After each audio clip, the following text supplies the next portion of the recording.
Türkmen, Uygur, Tatar, Azer bir boydur. Kara, Kalpak, Kırgız, Kazak bunlar bir...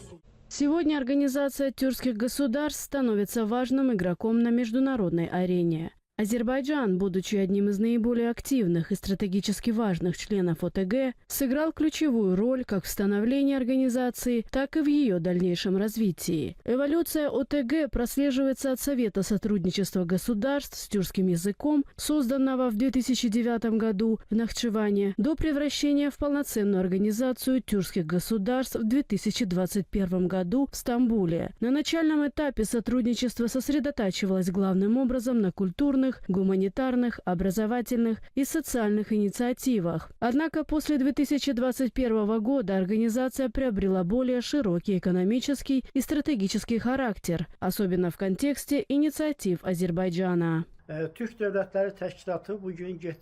В настоящее время ОТГ предпринимает шаги по созданию единого таможенного союза и координации перевозки грузов в контексте открытия Зангезурского коридора. Планируется внедрение единой электронной централизованной системы управления, что упростит перевозки и принесет пользу всем странам, а также сократит сроки доставки грузов по Великому Шелковому пути, уменьшит бюрократические барьеры и обеспечит оптимальное время транспортировки. Однако это не все. Важным вопросом остается транспортировка редкоземельных элементов из Центральной Азии в Европу и интеграция взаимных экономических отношений в этом направлении. Эти и другие инициативы наглядно демонстрируют глубокий стратегический смысл ОТГ и открывают значимые перспективы для ее стран-членов. Эксперты отмечают, сотрудничество тюркских стран в рамках ОТГ дает целый ряд политических выгод от экономики и транспорта до политики и гуманитарной сферы. Рост торговли и интеграция промышленного потенциала стран-членов формируют единое экономическое пространство с населением более 170 миллионов человек, способствуя развитию взаимной торговли, инвестиций, поддержке малого и среднего бизнеса и снижению зависимости от ограниченного круга внешних партнеров. Снижение торговых барьеров, развитие кооперации и поддержка малого и среднего бизнеса создают условия для роста взаимной торговли и инвестиций. Для стран Центральной Азии это также возможность снизить зависимость от ограниченного круга внешних партнеров. Одно из ключевых преимуществ развития транзитного потенциала – совместные проекты в рамках среднего коридора транскаспийского маршрута, усиливают связь Азии и Европы, сокращают сроки доставки грузов и повышают доходы от транзита. Совместный голос тюркских стран усиливает их влияние в глобальных структурах и повышает устойчивость к внешним вызовам. Культура, образование и мягкая сила. Опыт совместных проектов и транспортной интеграции показывает, что усилия тюркских стран уже выходят за рамки отдельных экономических или гуманитарных инициатив и формируют основу для стратегического сотрудничества. Уже создается единое пространство, где экономика, транспорт и политика действуют как взаимосвязанные рычаги роста и влияния. Именно на этом фундаменте ОТГ развивается в полноценный союз с региональным и глобальным значением. Эти тенденции нашли свое подтверждение на 12-м саммите Организации тюркских государств Гебале, который показал, что ОТГ эволюционирует из культурного объединения в полноценный стратегический союз с мощным экономическим, транспортным и политическим потенциалом. В дальнейшем превращение организации в тесно интегрированную модель сотрудничества в сферах политики, экономики и безопасности способно сделать ее альтернативным центром стабильности не только для тюркоязычных стран, но и для всего евразийского и ближневосточного регионов. Сегодня ОТГ выступает платформой политической солидарности. Завтра она может превратиться в глобальный центр силы. Лидерство, решимость и стратегическое видение уже заложены. Пришло время воплотить их в общую политическую и экономическую реальность, реализуя вековую мечту тюркских народов о единстве. Вообще, в целом, наверное, нужно сказать о 2025 году для тюркского мира. И нужно отметить, что 2025 год он был очень плодотворным и очень таким активным, да, с точки зрения геополитической активности, так и важным с точки зрения углубления экономического сотрудничества, институционализации, именно укрепления именно институционализации ОТГ, расширения политического диалога, культурной интеграции. И, мне кажется, особое внимание уделялось укреплению взаимной торговли, созданию стратегических доктрин, да, В частности, можно сказать о последней вот принятой в рамках правящей партии в Турции, а также можно сказать еще о расширении роли тюркских институтов на международной арене. Но насчет геополитической активности, наверное, очень много говорили, писали, в плане того, что он был очень активный с точки зрения конкуренции за страны Центральной Азии. Да? Здесь и с участием лидеров стран Центральной Азии прошло несколько форматов, мы знаем, несколько саммитов в формате C5+1, где Европейский Союз, США и даже Япония, как инициатор именно этого формата под венец уходящего года, наконец-то смогла провести свою долгожданную встречу с лидерами стран Центральной Азии. А что касается непосредственно связи между странами тюркского мира, то здесь нужно отметить, что в 2025 году страны Центральной Азии и Азербайджан стали единым культурно-логистическим регионом. Хотя Азербайджан так и раньше, как мы знаем, являлся частью этого ареала, но здесь можно говорить уже о едином тюркском макрорегионе. Идея о том, что вот в 2025 году страны Центральной Азии и Азербайджан окончательно оформились как единый культурный логистический регион, мне кажется, очень отражает действительность. То есть это не такой как бы формально юридический факт, но мне кажется, это такой вот констатация, наверное, реальной геополитики, скажем, да, в рамках ОТГ. И что стало именно переломным в 2025 году? Нужно сказать, что Азербайджан всегда относился к тюркскому и центральноазиатскому ареалу, но логистически вот, и экономически Центральная Азия она была больше привязана, скажем так, да, к России и Китаю. Но сейчас мы можем говорить, и то, что тоже в сюжете отметили о том, что тот факт, что именно ОТГ сейчас становится очень мощным геополитическим центром силы. И в этом плане здесь можно говорить об усилении связи между странами тюркского мира. И здесь можно сказать, что произошел, вернее, геополитический сдвиг, именно ослабление традиционных транзитных маршрутов, институционализация тюркского сотрудничества и практическая вот именно вот консолидация, мне кажется, инфраструктуры. Азербайджан здесь выступает как узловой хаб, а не как не как транзитная страна.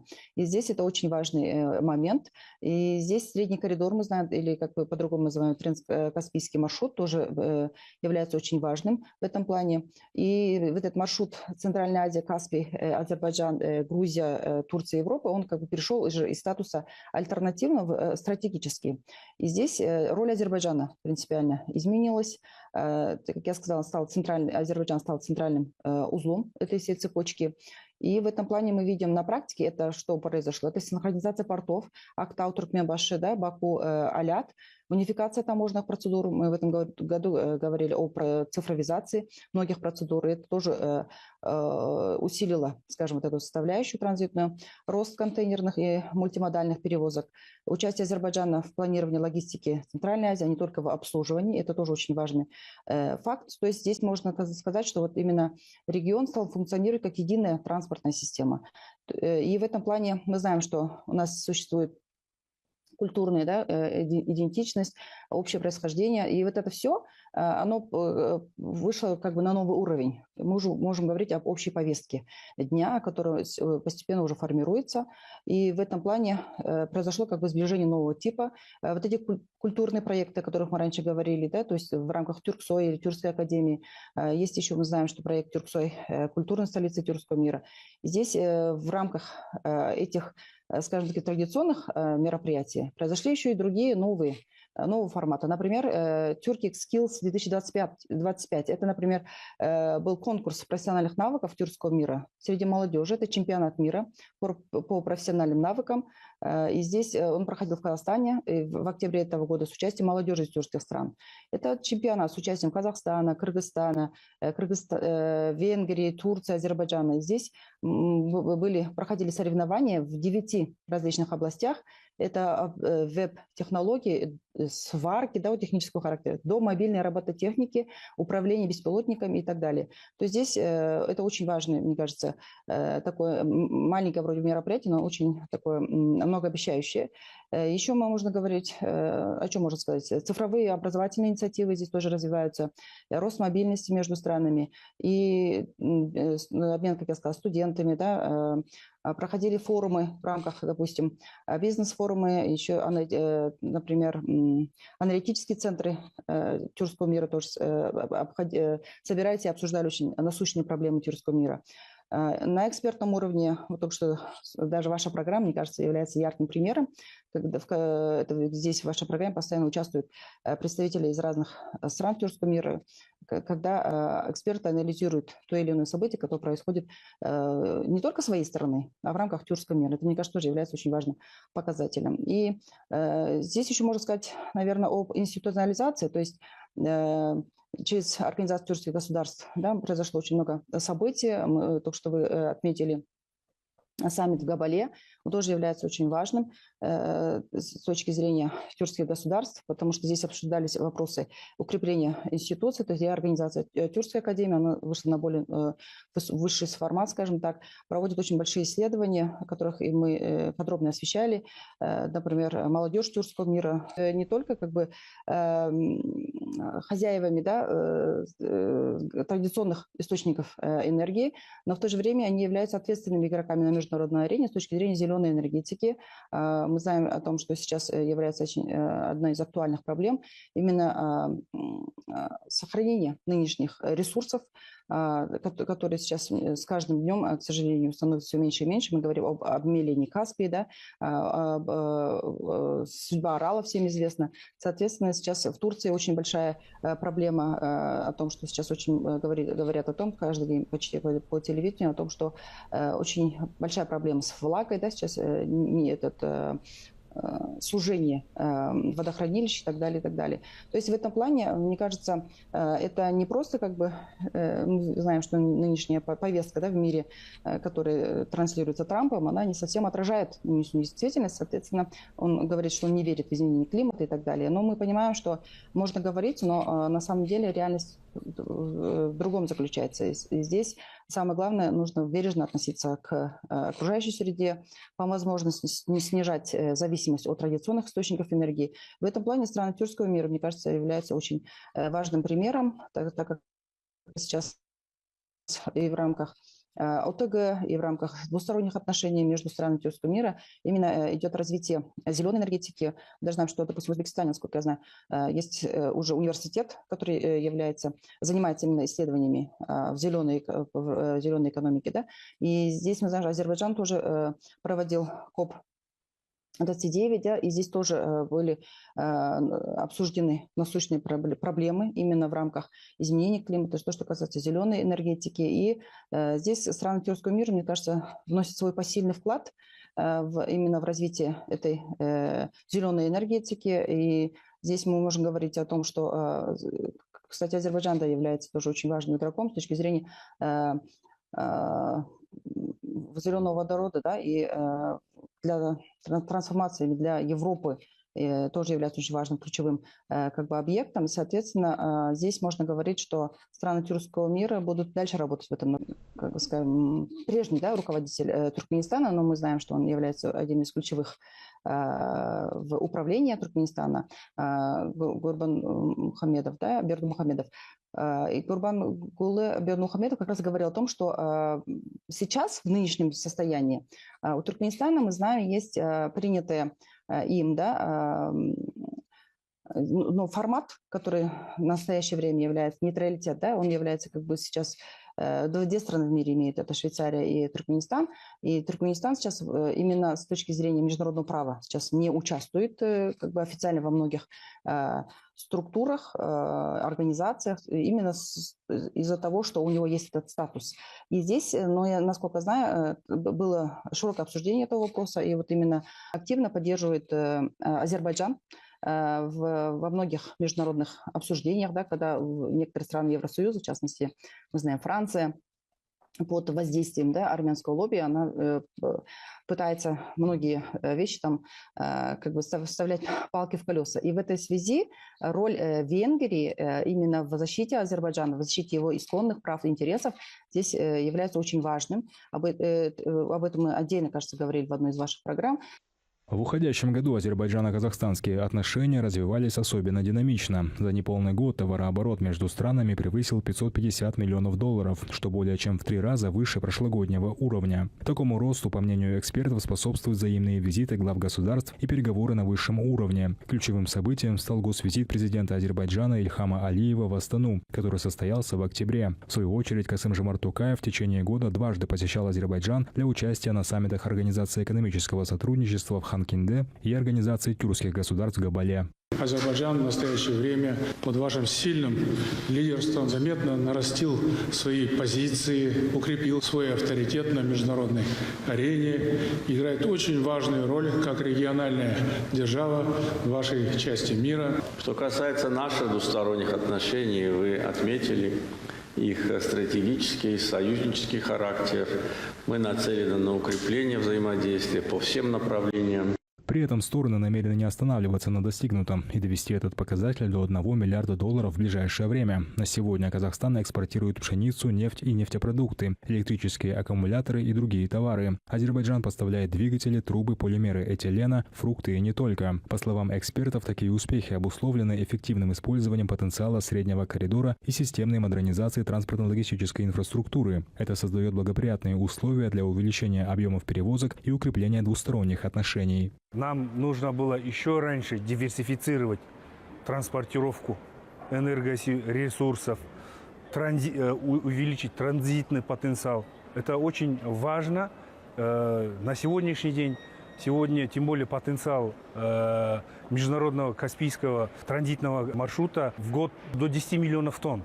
Наряду с этим укрепляется инвестиционное сотрудничество между странами. По последним данным, объем казахстанских инвестиций в экономику Азербайджана составил $136 миллионов, в то время как в обратном направлении инвестировано практически вдвое больше. Эти показатели свидетельствуют о взаимной заинтересованности сторон в долгосрочном партнерстве и устойчивом развитии. Крепнут и бизнес-связи. В Казахстане работают больше 1500 компаний с азербайджанским капиталом.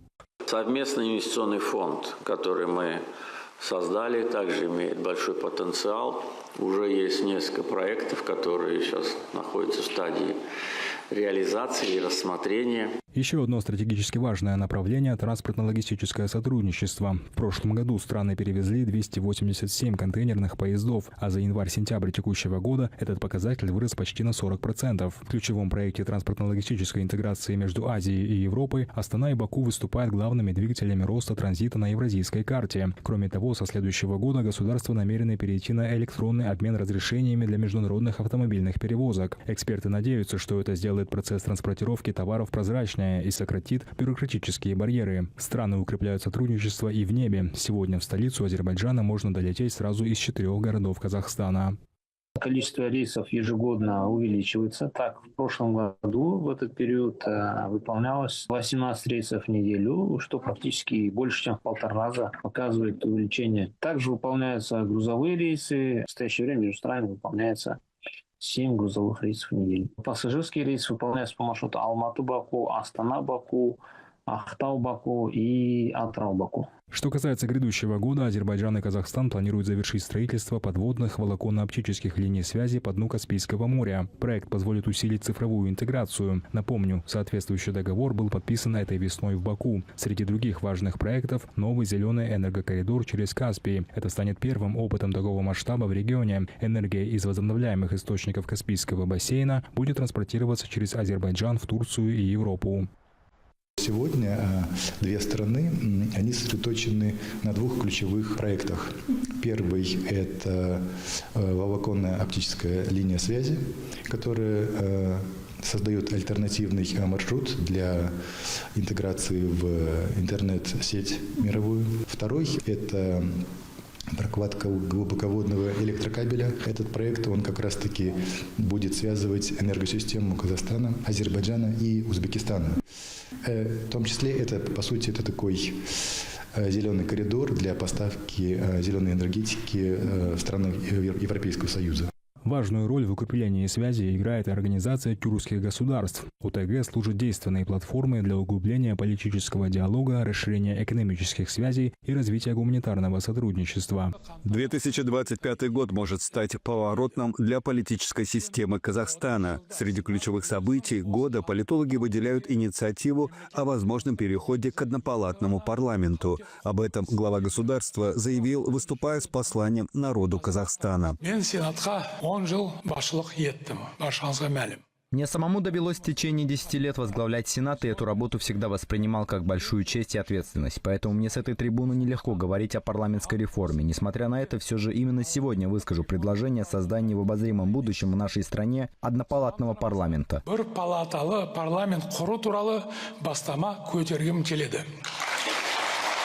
Эксперты рассматривают эту инициативу как часть более широкой политической трансформации, начатой несколько лет назад. Это продолжение той цепочки реформ по демократизации, которую Касым-Жомарт Токаев проводит с 2019 года. Это очень серьезный шаг, и поэтому решено инициировать повсеместное обсуждение как на экспертном уровне, так и в формате рабочей группы по изменениям в Конституцию. В конечном итоге это будет приниматься на уровне референдума.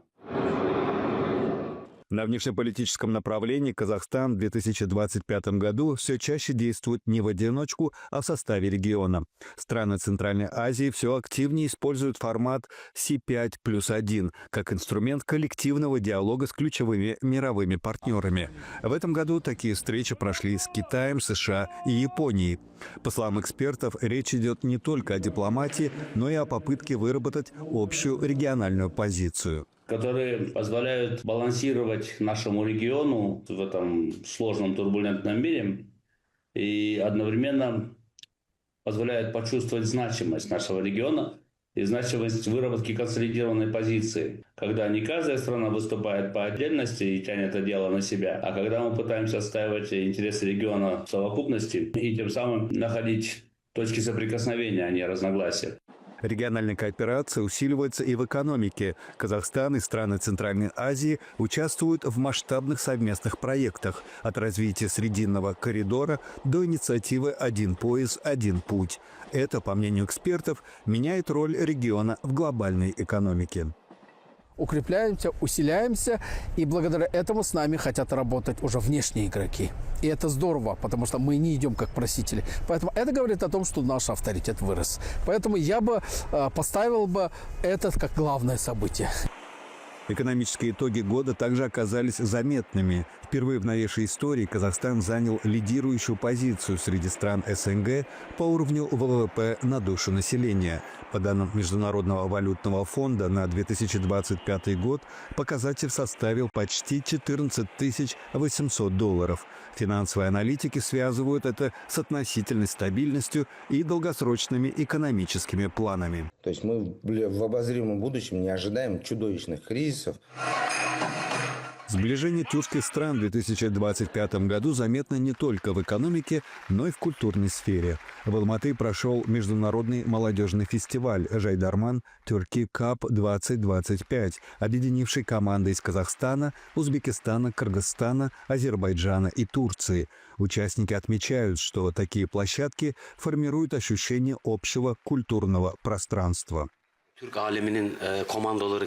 Сюда приехали команды из тюркских стран – Узбекистана, Казахстана, Кыргызстана, Азербайджана. А мы из Турции. Мы покажем достойную игру. Мы очень счастливы. Так совпало, что совсем недавно, 29 октября, Турция отмечала День Республики, а 25 октября Казахстан отметил такой же праздник, с чем я всех поздравляю. Алга Казахстан, алга тюркские государства. Туризм и культурная дипломатия становятся частью стратегии регионального взаимодействия. Алматы, получивший статус молодежной столицы тюркского мира, используется как платформа укрепления связей. Алматы стал сердцем молодежи тюркского мира в этом году. Этот статус повысит роль города в международном пространстве и откроет дорогу новым проектам. Наша задача – предоставлять возможности, объединять и вдохновлять молодых людей. Молодежь – гарант сегодняшнего единства и общего будущего завтра. То, что сегодня молодые люди из братских государств выступают на одной сцене, это символ единства, доверия и общих ценностей. Эксперты считают, что сотрудничество тюркских стран будет усиливаться, и речь идет уже не о символических жестах, а о долгосрочной политике. В рамках нашего Тюрксой, объединения тюркских стран, очень много происходит встреч, очень много приходит решений. И если в рамках нашего тюркских стран мы будем говорить о том, что у нас какая-то единая политика, у нас единое мышление, и мы поддержим друг друга, это будет большая сила. 2 визита в Азербайджан лидера Узбекистана и 1 исторический визит в Ташкент главы Азербайджана для участия в 7-й консультативной встрече глав государств Центральной Азии стали катализатором углубления стратегического партнерства между двумя странами с акцентом на экономику и транспортные коридоры в рамках Зеленого коридора, а также расширение сотрудничества в агропромышленном комплексе, укрепление культурных связей и, конечно же, экономических. Если еще совсем недавно торговля между Узбекистаном и Азербайджаном составляла 50 миллионов долларов, потом 100 миллионов долларов, то по итогам прошлого 2024 года превысила 250 уже миллионов долларов, а за 9 месяцев текущего 2025 года взаимная торговля Узбекистана и Азербайджана уже превысила 300 миллионов долларов. Сейчас поставлена достаточно амбициозная, но, на мой взгляд, достижимая цифра к 2030 году достичь цифры 1 миллиард долларов. И я полагаю, что и это еще не предел, поскольку сегодня взаимосвязи Азербайджана и с Узбекистаном, и со всеми другими государствами Центральной Азии находятся на большом подъеме, и это касается очень многих сфер. Для Узбекистана Срединный коридор является стратегической альтернативой, позволяющей диверсифицировать торговлю и логистику в обход России, получить прямой доступ на рынки Европы и Турции, а также развивать сотрудничество в рамках организации тюркских государств. За последние годы увеличение экспортных возможностей и перевозок через Средний коридор приобрело особое стратегическое значение и для Узбекистана. И на транспортном форуме, которое состоялось в конце ноября, где участвовала и делегация Азербайджана во главе с министром транспорта, участники подчеркнули необходимость координации, устранения логистических препятствий, гармонизации норм и масштабирования инфраструктурных проектов. Для Узбекистана наличие альтернативы в виде транскаспийского транспортного коридора дает больше свободы для действий. Каждое государство Центральной Азии и Узбекистан развивает свою транспортную инфраструктуру и обеспечивает взаимосвязанность региона. Надежные маршруты между Европой и Азией – это геополитическая и экономическая победа для всех стран вдоль пути. Мы все убедились, что чрезмерная зависимость от одного маршрута делает нас уязвимыми. Инвестиции в транспортную, цифровую и энергетическую взаимосвязанность означают больше возможностей и меньше риска давления. Грузопотоки по Среднему коридору выросли в 4 раза с 2022 года. К 2030 году они могут утроиться при условии необходимых инвестиций. Объем грузов, перевезенных по Среднему коридору в 2024 году, вырос на 62% и достиг 4,5 миллионов тонн. По итогам года этот показатель может увеличиться до 5,5 миллионов тонн. И по прогнозам, к 2030 году его пропускная способность может достигнуть 11 миллионов тонн. Одним из ключевых преимуществ маршрута остается скорость. Если доставка грузов из Китая в Европу через Россию занимает в среднем 20-25 дней, а морским путем от 35 до 45 дней, то Средний коридор позволяет сократить транзит примерно до 18 дней, а дальнейшая унификация таможенных процедур, расширение парка ро-ро судов на Каспии и полная загрузка железнодорожной инфраструктуры могут снизить этот показатель до 14 дней. В уходящем году сотрудничество Узбекистана и Азербайджана в сфере энергетики расширилось, фокусируясь на зеленой энергетике через совместные проекты, включая строительство ветряных и солнечных электростанций на Устюрте, а также укрепление партнерства в нефтегазовом секторе между СОКАР и Узбекнефтегаз для разработки месторождений и интеграции в зеленый энергокоридор, соединяющий Центральную Азию, Кавказ и Европу. Вступление Азербайджана в качестве полноправного участника в формат консультативной встречи глав государств Центральной Азии и процессы, связанные с открытием Зангезурского коридора, открывают новую страницу региональной интеграции. В этих условиях энергетическое партнерство приобретает особое значение. Совместный разведочно-геологоразведочный проект СОКАР и Узбекнефтегаз в Усть-Юрте яркий пример этого. Он подтверждает стратегическую значимость нашего энергетического сотрудничества, создает основу для обмена знаниями и технологиями, усиливают региональную энергоинтеграцию и расширяют возможности совместного участия в энергоснабжении. В середине ноября Азербайджан стал членом формата консультативных встреч глав государств Центральной Азии. Президент Узбекистана заявил, что это открывает новый этап сотрудничества, формируя единое пространство взаимодействия Центральной Азии и Южного Кавказа. Формат трансформировался в Центральную Азию и Азербайджан. Отношения между Азербайджаном и государствами Центральной Азии имеют особый характер. Нас объединяет многовековая совместная история, духовное и культурное наследие, братство, дружба и солидарность. Мы не только смогли сохранить эти связи, но и придали им новую динамику, имеющую характер стратегического партнерства. За последние годы взаимные визиты на высшем уровне приобрели регулярный характер. За последние 3 года я 14 раз посещал страны Центральной Азии. За этот же период времени мои коллеги посетили нашу страну 23 раза. Со странами Центральной Азии Азербайджан подписал договора и декларации о союзничестве и стратегическом партнерстве, о создании совместных инвестиционных фондов. Регулярно проводятся дни культуры, выставки, концерты, что еще больше сближает наши народы, демонстрирует, насколько мы близки и как ценим нашу дружбу. Сегодня Азербайджан и Центральная Азия являются связующим звеном, связующим мостом между Востоком и Западом, Севером и Югом. Гуманитарная повестка также не остается в стороне. Впервые в истории состоялся парламентский форум двух стран. Любой стратегический союз должен базироваться на крепкой культурно-гуманитарной основе. И символом этого стало открытие в Баку парка Узбекистана в виде карты страны. Аналогично в Андижане прошел первый форум ректоров университетов Узбекистана и Азербайджана. В целом 2025 год стал знаковым для Узбекистана и Азербайджана, укрепляя их стратегическое партнерство и открывая новые горизонты для совместного развития. В течение года между Кыргызстаном и Азербайджаном велся активный и последовательный политический диалог. Он был насыщен визитами на высоком уровне и участием лидеров двух стран в значимых международных мероприятиях. Одним из ключевых событий стал 17-й саммит Организации экономического сотрудничества, прошедший в городе Ханкенди под председательством президента Ильхама Алиева, в котором принял участие и президент Кыргызстана Садыр Джапаров. Состоялся постоянный политический диалог. Она проходила на протяжении всего года. В Азербайджане состоялся 17-й саммит Организации экономического сотрудничества.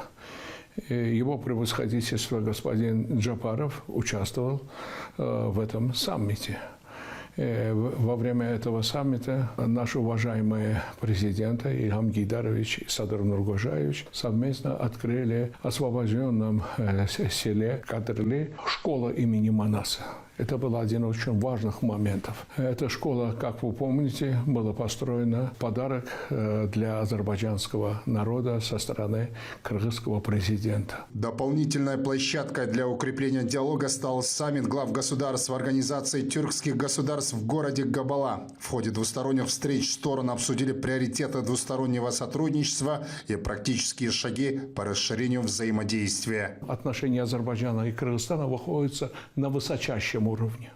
Во всех направлениях активно развивается и политический, и экономический, и культурный, и гуманитарных сферах. Во всех международных площадках друг друга поддерживаем. Я хотел бы особо отметить, что в этом году Кыргызстан во всех международных вопросах, международных наших инициативах в многостороннем плане нас поддержала. Положительная динамика наблюдается и в торгово-экономической сфере. По итогам 9 месяцев текущего года товарооборот между Кыргызстаном и Азербайджаном составил $10 миллионов США. По сравнению с аналогичным периодом 2024 года этот показатель вырос на 21,5%.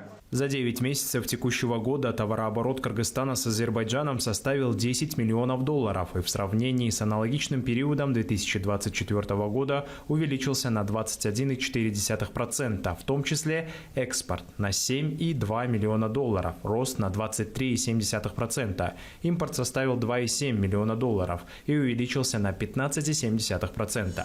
Экспортированы электрические лампы накаливания, картофель, фасоль, разные орехи, масличные семена, макаронные изделия, изделия из пластмассы и стекла, синтетические ткани, легковые автомобили и другое. Экспорт увеличился за счет поставок овощей, фруктов, синтетических тканей, легковых автомашин, электронных машин и аппаратов. Импортированы продовольственные товары и сельскохозяйственное сырье, животные, мясопродукты, сахар, растительное масло, краски, лаки, изделия из керамики, мебель и другое.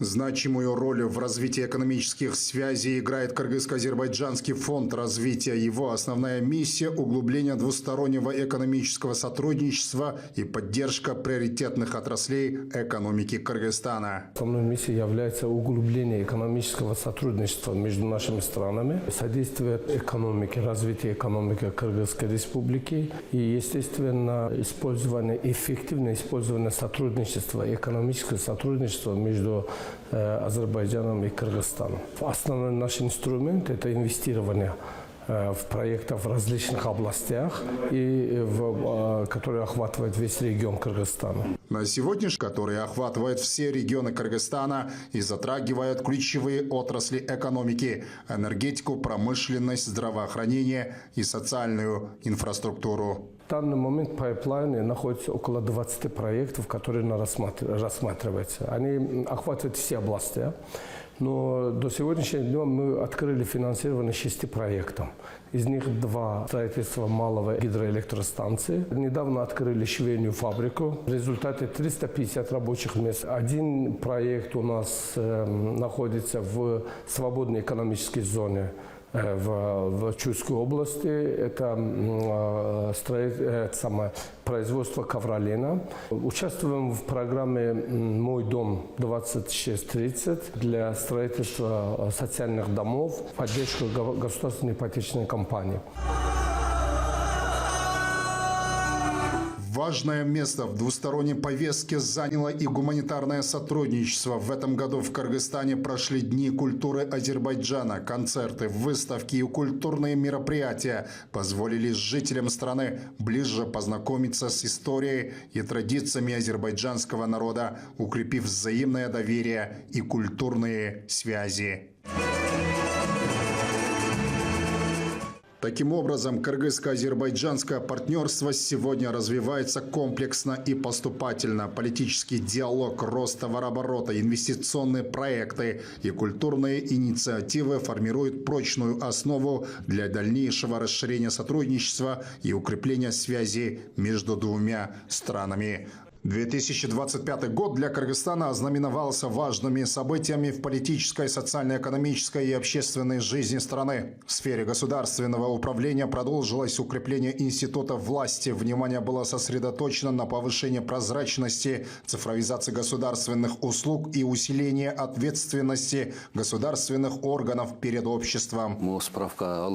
Раньше, чтобы получить справку, люди тратили дни, недели, а иногда и годы. В течение 100 дней мы поставили задачу это изменить. Сегодня многие услуги оцифрованы. Все решается через телефон за 1-2 дня. Медицинские справки, разрешения, налоговые заявления – все доступно онлайн. Мы решили вопрос людей с пожизненной инвалидностью. Им больше не нужно ежегодно проходить комиссии. Также в приложении Түндүк граждане могут видеть перечень бесплатных и платных медицинских услуг. Все должно быть прозрачно и понятно. Экономика Кыргызстана в этом году развивалась в условиях глобальных вызовов. Особо Особый акцент был сделан на поддержку предпринимательства, развитие регионов, сельского хозяйства и инфраструктурных проектов. Реализовывались программы по созданию рабочих мест и улучшению инвестиционного климата.